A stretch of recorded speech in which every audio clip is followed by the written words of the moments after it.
అది త్వరగా ముక్తి మార్గానికి చేర్చేవి. అనేక ఖర్చులు లేవు, ఇబ్బందులు లేవు.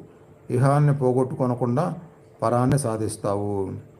గురు కృపే ప్రధానంగా గురువు చెప్పినటువంటి పద్ధతిలో నడుస్తావు.